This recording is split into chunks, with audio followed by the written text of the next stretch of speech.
Hi everyone, this is Dr. Sam Sugar and we're doing a victim video today with the Loy family. Can you please introduce yourself? I'm Allison Loy, and I'm David. Hi guys. Tell me, why are we doing this video today? We are going through something as a family, a Michigan family, that I never thought in my wildest dreams would happen to our loved ones and be perpetrated by professionals. So I want everybody other victims to know that because a lot of the victims, when it happens to them, they think they're isolated and alone, or what did they do wrong? You know, how could this be happening? But there's many of us, and my mother, in our case, is an extreme case. We've been going through it now, starting with a hospitalization and a nursing home in December 17th, and you'd think it'd be getting better, but it's actually getting worse. So how old is your mom? My mom was 83 at the time, or 82 at the time. She lived with us. She was in, they say these cases follow a very cookie cutter, and often family members are involved. And that was the same with my mom. She lived in a nice house with a garage and her puppy dog. And she was diagnosed with vascular dementia. And I think that term is being overused. Dementia is often used to scare people that it's much worse than it is, but she had cognitive decline, of course. My mom was a wonderful person. She was my best friend. I'm her only daughter. This is my husband, David. Together, we both took care of her, even though there were other brothers. And what happened is, shortly after she got diagnosed, my one brother who lived with her and helped her out, cut the lawn and drove her around, and she was very high. Let's understand this. She was very high functioning. Can I show a picture of Mom? Yep. This is my mom. She was my best friend. There's 4 of us children. I'm her only daughter. She worked till she was 72 at Karmanos Cancer Institute in Detroit, full time, for 6 doctors. She was a fantastic administrative assistant. She made a lot of friends. She coordinated a lot of cancer walks and Habitat for Humanity. She was a quiet person, but always a very giving person. So for this to happen to somebody as nice as her, everybody just loved her. So what ended up happening is, when she got diagnosed, I have a middle brother and his third wife were always off, and they started pestering her in her home.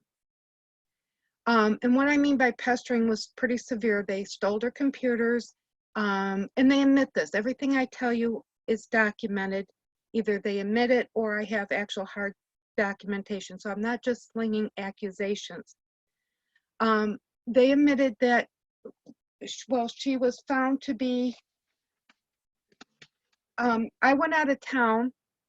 Here's an instance. I went out of town and I was calling her constantly, and I realized something was very off about her. Well, she had been taken to the hospital, found comatose, and her labs came back that she was on cannabis and barbiturates. Now, who would feed my mother cannabis and barbiturates when she's 82 years old? And her support system had just recently died in the house, so she was recently left alone. So she was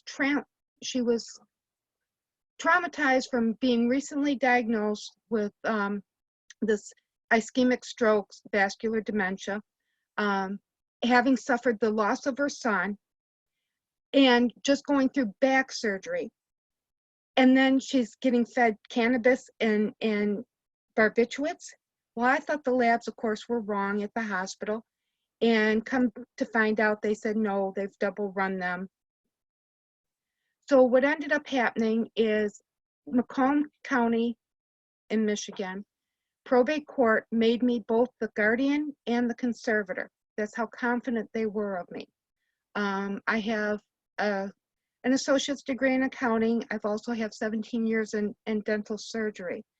My brothers did appear at the hearing, and the judge could kind of smell something not right because my brother, after he admitted taking her possessions out of her house keys and all that stuff, admitted that he was uncomfortable that I placed a small $45 a month alarm system on her house while she lived alone. So the judge appointed me both guardian and conservator to serve with bond. So let me interrupt you. Let's turn your Okay. speakers down. Oh, my speakers? Yeah. So that's fine. So it sounds like up until now you were doing the right thing and you applied for guardianship thinking this is the way to protect your beloved mother and to do what's necessary for her well-being when she's in a time of need. So far, am I on course? You are. I should add in that I was already her power of attorneys and a patient advocate, and the hospitals weren't honoring that, and that's why we went to the next step. So it wasn't just, we just ran right to the guardianship. And so now tell me where it all went wrong. Well, I should clarify that we brought her home to live with us, and things, her and her puppy dog, and she has her own bedroom here, and all of her stuff are here, and everything was very well organized. We went on vacations together. We have horses out here. It all went wrong when, as other people have said, she had a fall in the middle of the night. They said no broken bones, but she had a lot of torso contusions, which of course we called the EMS, and she was taken to the hospital. And what surprised me is normal, she was 180 pounds, and I do have back surgery. So the doctor had set up for her to go to a rehab. Well, of course, I don't want my mother far away. So we have a very nice facility, or what appears to be a very nice facility. And I will name this, well, I won't name them, but they're only 4 miles down. So of course that would be convenient. I can check in on her.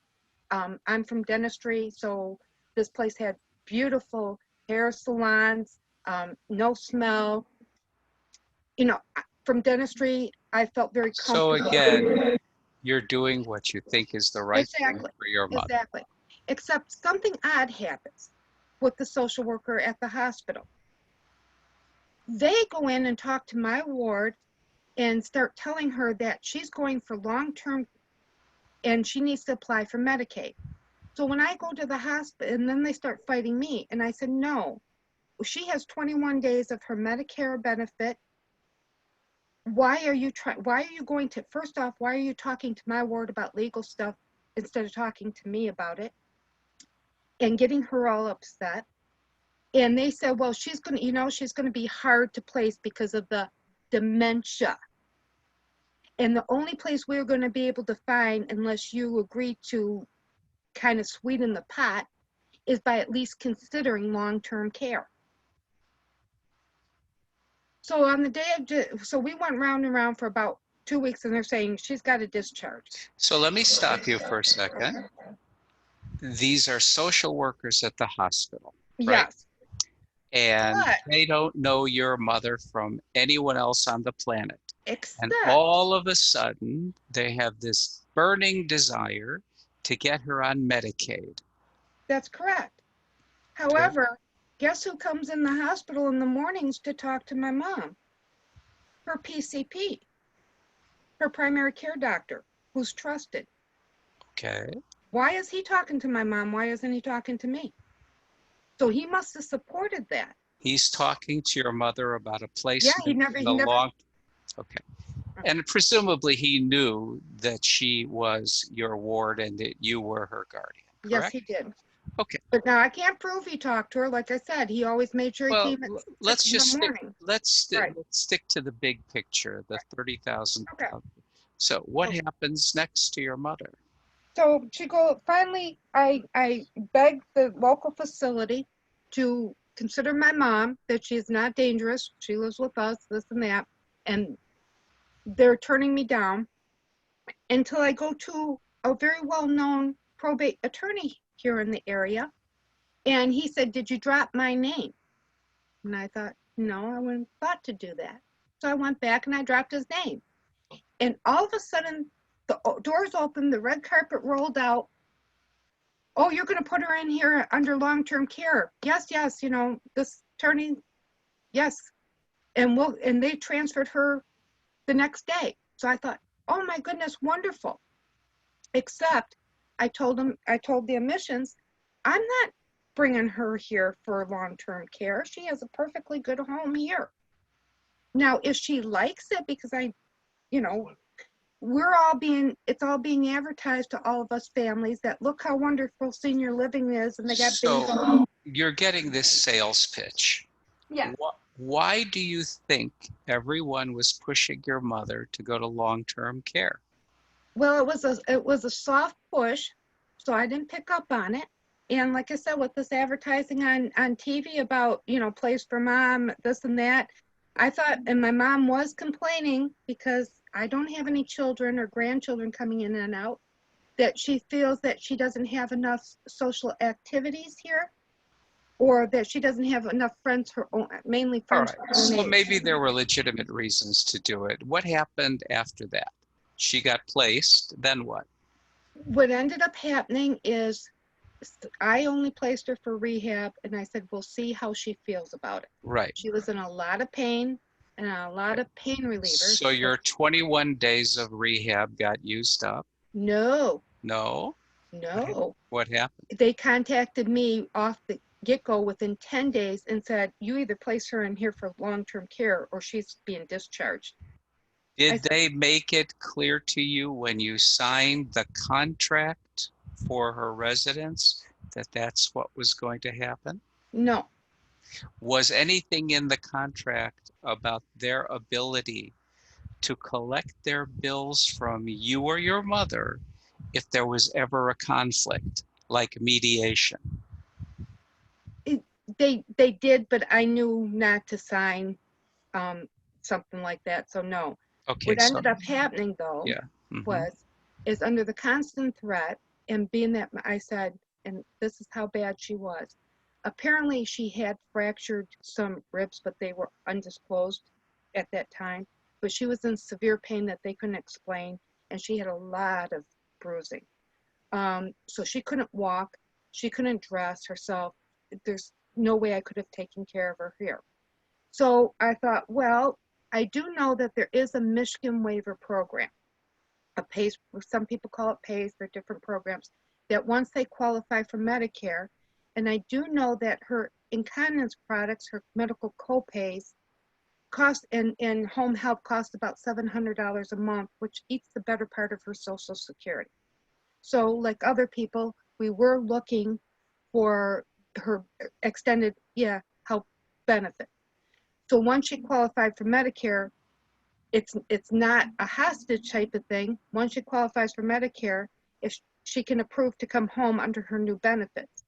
So I said, okay, well, that seems reasonable. Let's go ahead and apply for her Medicaid spend down with this attorney.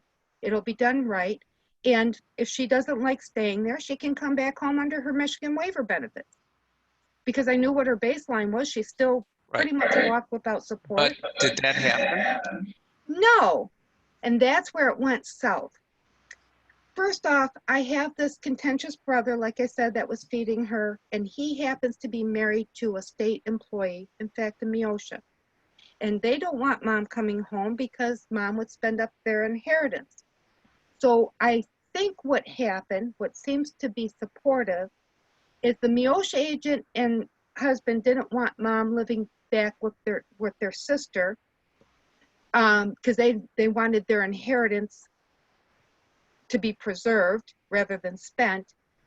So somehow they got with, I started smelling that they were getting with they were getting with the nursing home and cutting a deal because mom medically started getting sabotaged, such as they started missing her podiatry appointments. They started missing her glaucoma appointments that she needed. And then, so I said, okay, we're bringing mom home. My husband and I talked and said, you know, she's good enough. She's coming home. She's pretty well healed. They found the fractured ribs. So I said, let's go ahead and take it was springtime. Let's go ahead and take our family vacation early so that when we get back, mom can come home and we can have dedicate our full attention to her. While I was gone, you wouldn't believe what they did. Apparently, well, not apparently, I have the documents. Yeah, I don't think we want to see documents. Well, that's why I was hoping to do this video in case they confiscate the documents. Oh, okay. Well, then just flash them up there Okay. temporarily, because What happened we need to kind of curtail the conversation and yeah, get to the part that people will really relate to. well, what happened, well, they'll relate to this. While I was gone on vacation, they documented that they fed her tramadol, even though she was allergic to it. That's documented on her health history that she's allergic to tramadol. And they admitted that they gave it to her. And at the simultaneously, they had her sign a petition to first terminate guardianship. They enticed her with a carrot and said, oh, you don't want a guardianship, do you? So they enticed my 82-year-old legally incompetent mother, fed a toxin, and while she was succumbing to the toxin, and we know this because her handwriting changed, she always wrote in cursive, her handwriting changes to big block broken letters. Now she's an administrative assistant, and you all know. And she didn't spell. But Even at 82 years old, she wrote in cursive and didn't misspell. But a ward cannot sign anything. Exactly. So how did that take place? So what what they did, well, what they did is altered it to public guardian, which also didn't make sense because there's another successor brother after me if she was unhappy with guardianship in any way. So they ignored her advance directives, which is a common theme in all of these. Exactly. They skirted the law, they broke the law by having a ward sign as if she were capacitated. Under the influence of a toxin. Right. So now they want you out and replaced by a public guardian. What is it they call them in Michigan? Public administrators? We have both. In my county, it's a public guardian. It's okay. Administered by the board. And I presume moving forward that that's exactly what happened. Yes, it did. And the judge caught wind because of the table talk. He, kind of, they take care of their revenue source. So it was a big, large conglomerate. And here's the thing. The owners of the facility are out-of-state investors coming up from Georgia, and they're buying up this one certain chain. And there's not only my complaint, but attorneys are telling me the complaints against them are exploding. Well, here's the thing. They cannot get, like you said, the judge can't rule on that. It was blatantly altered and signed. It was well, the judge shouldn't rule on that. Exactly. So they couldn't submit it. Not yet. So this went on for 3 months where my mom's saying, Allison, I signed something. You better find out what I signed. And they're telling my mom they had their attorney come. I said, Mom, who attorney? Give me a description. Because they're doing that all the time while I'm gone. And finally, she described the lady with black short hair, which was the social worker at this facility. And I said, this name? And she said, yeah, her. She's the attorney. I said, she's not an attorney, Mom. She's a social worker. Well, so we're going round and round for about 3 months on this. And I go up to the social worker and I ask, did my mom sign anything? Oh, no, no, no, nothing we know of. Well, and what ended up happening is I got double tag teamed by both my brother and this facility, where my brother apparently couldn't wait to just get a public guardian. He wanted her apparently dead. So he starts bringing her um, skin exfoliating OTC foot cream product that was only given to the nurses at Metalodge because it comes from a podiatrist. It comes from a podiatrist locally, and he's the only one who prescribes that brand as an in-house distributor of it. And and how I found this out is in month 3, almost 3 months later after this incident going round and round, and they kind of, made sure everything kind of calmed down, is my mother came up to me with this product in her hand, and she recognized what was going on, or she must have caught wind of it because she's bringing it down to me. And I said, Mom, what do you got? And she said, look what Brian gave me. And I said, I won't use the last name, but my middle brother. And I said, what do you mean? What did he give you? She said, he's keeping it up in my closet. They bring in lemon bread and blueberry juice. So what ended up happening is, of course, he went and got an attorney. And this attorney talks to the judge. And then they start. So I had a petition. They didn't send the petition. What they did is got me so inflamed. And this is how one of the tactics they do it. They got me so inflamed that I filed a petition in probate court for supervised visits. Now, understand that a lot of And times, this is because they were restricting your visitation? no, this was because they were found covering up. Because how did that OTC that was in nursing hands end up in my brother's hands, him feeding it? So they had to do some major cover up for the nursing home and my brother. So it Okay, ended up being a quid pro quo. right. So because we're running a little long, Okay. let's cut to today and what's going on and what has Okay. brought you to this Well, point. before I want to disqual this one myth. When you talk to people, of course, they say, oh, something was wrong with the guardian or their.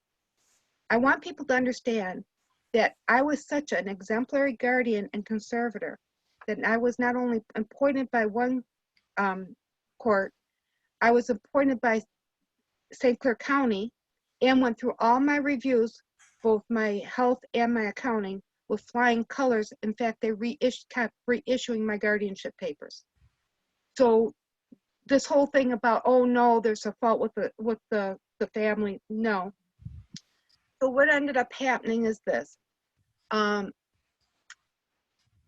make a long story short, they compromised my whole family in a back room and held us for 4 hours in a back conference room while all the attorneys were having ex parte, which is illegal. I want people to know that because they might not know these terms.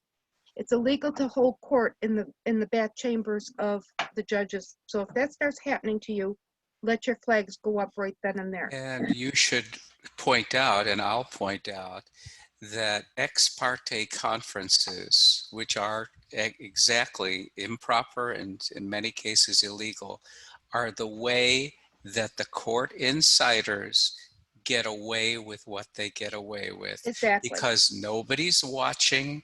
That's where the deals are cut. That's where the interments change hands. And everything you've said, including the lawyer who could do miracles, including the family, including the long-term care, the Medicaid spend down. This is all classic guardianship fraud. Yes.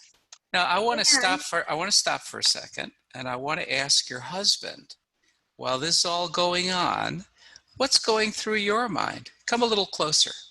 Oh, well, really, what was going through my mind is, well, this doesn't seem right, and I'm I wasn't sure how to stop it. I was had my faith in, oh, well, it's a legal system.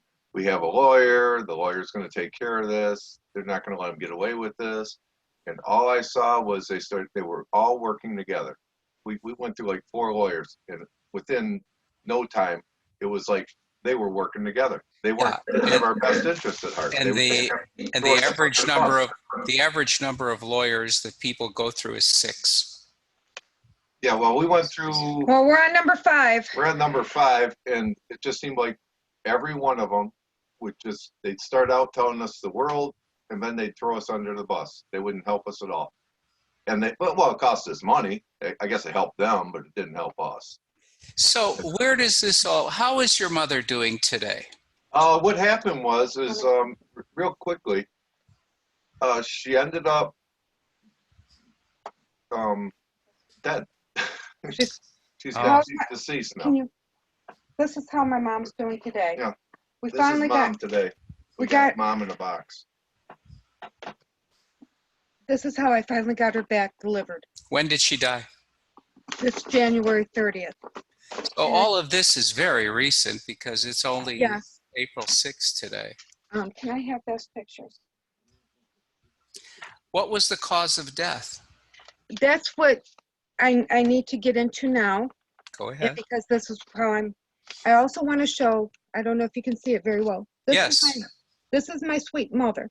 She's always been happy, sweetheart. This is her just 9 months prior to her death. She ate, she drank, she was high functioning. This is on my back deck. All she used was a walker. She self-dressed. She only needed little help with, like household tasks and chores. So she was very high functioning.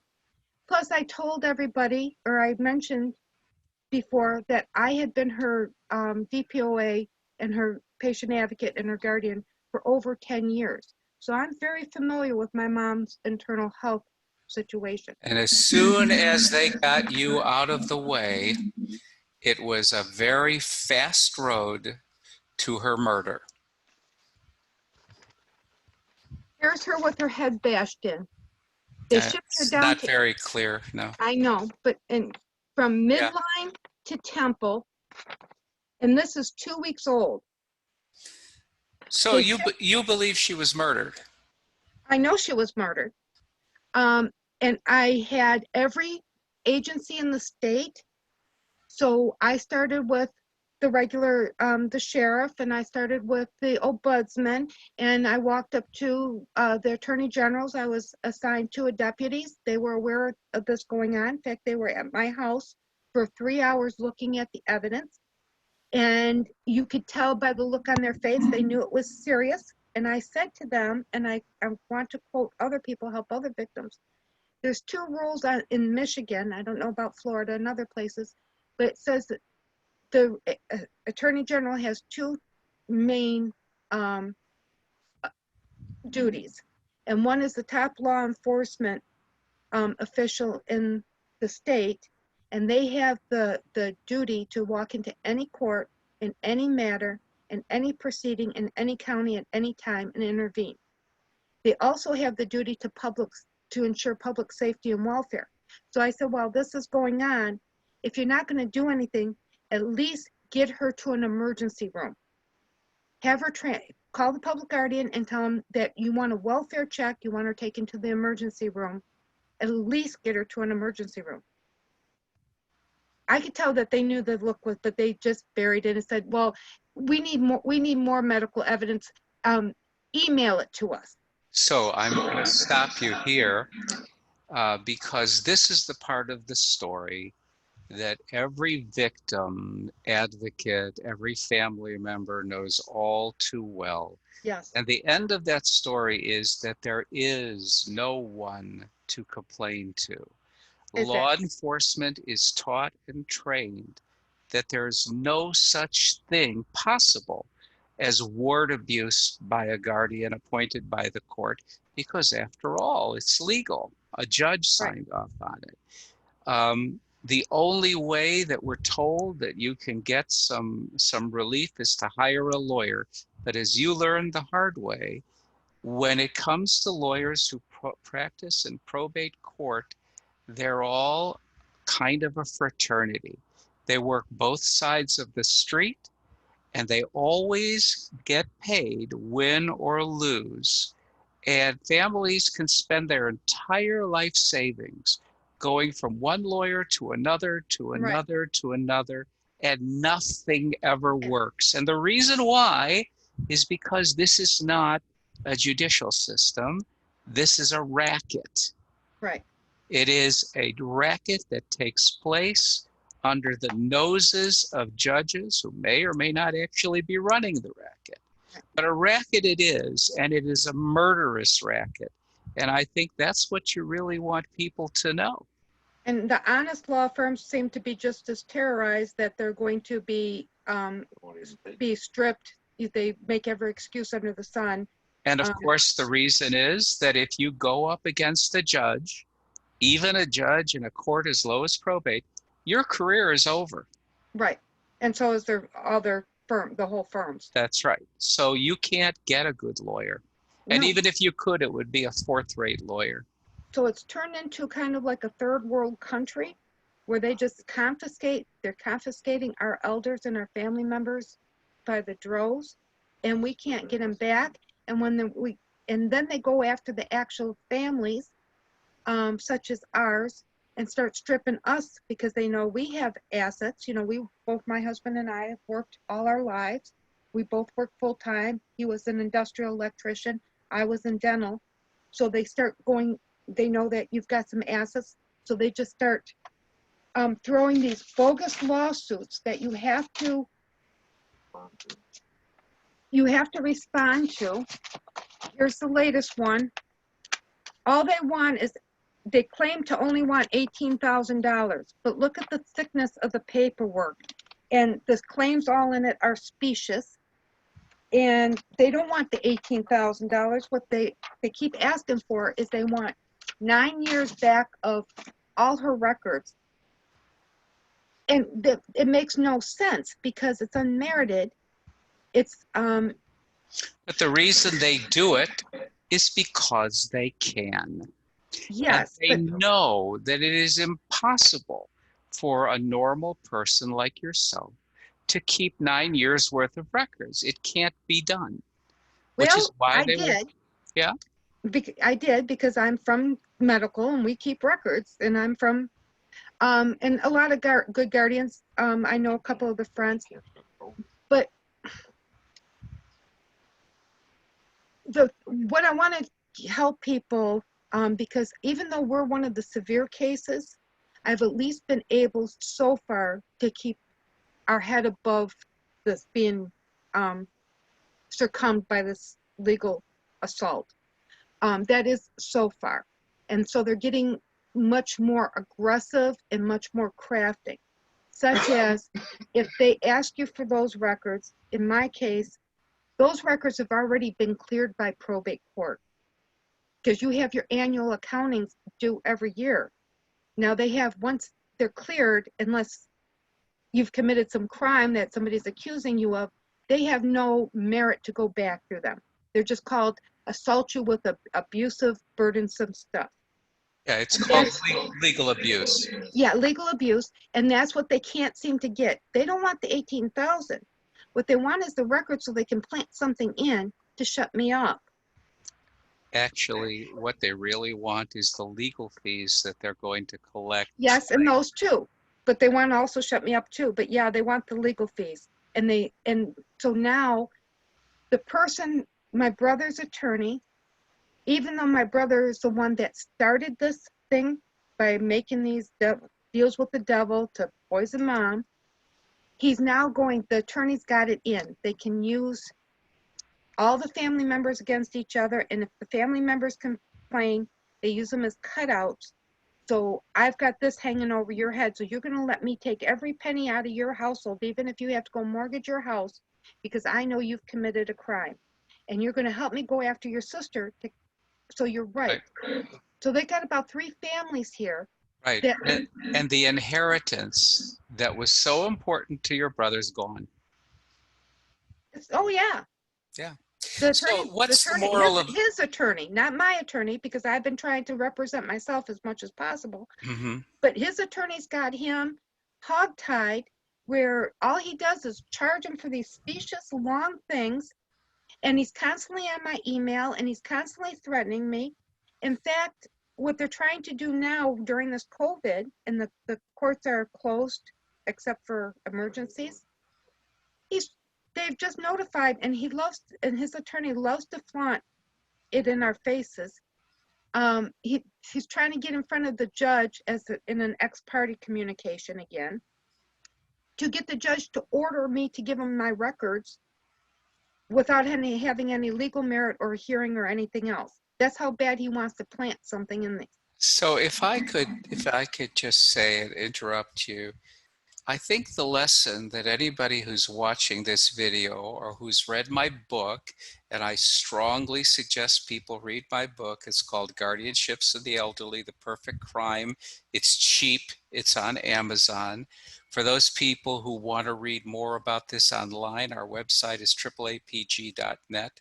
What it sounds to me like the bottom line in all of this is, once you get tangled up in probate guardianship litigation, there's no end, there's no winning, and the only people who ever win are the judges, lawyers, and guardians. Would See, you? I would say that's what it's looking. It looks that grim, but we cannot let this win, because here's the thing: it's not who gets wrapped up in it. It appears they're doing a cattle drive. I've clocked them at over 40 people a day going in, being taken in. They're using them as cash cows. They're using human beings as cash cows, and to tap into their other. First off, they go through their Medicaid, Medicare, and it's actual fraud. In my mother's case, they even went and enrolled her in hospice. After they shipped her down to Indiana and bashed her in her head, she reported. I helped her to report to a ombudsman. They then used drugs so heavy that she was vomiting. She lost 30 pounds in 4 weeks. She could no longer talk. They made sure she couldn't talk. And the only way I got her home is I told the attorney down there to apply for guardianship down there. I knew it wouldn't work, but at least get me access to her medical records. Well, he went behind the scenes and told the judge, hey, there's an abuse case from Michigan in your district. You don't want a headache like this. So the next day she was, before we could even blink and even knew, they threw her on a bus so fast, but they put her right back in the same place that was abusing her. So then after that, they continued the dehydration. Oh, I should tell you, one of the things to look for is not only that they start drugging these people. In my mom's case, like many, they started using Risperdal, even though it's against state code to administer Risperdal without a representative's authorization. I'm sorry, he has a habit of doing it because he's going through the same thing Can I himself. tell you? I want to tell you something. I think both of you have behaved exemplary. I personally know the stress that the two of you are Yeah. going through, because we did too.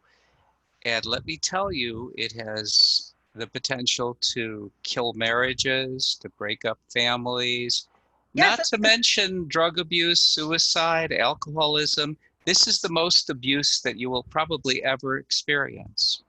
and I'm sorry that you say that we look exemplary, because, and that's me from my professional, is because as soon as this camera's off, we're at each other's throats.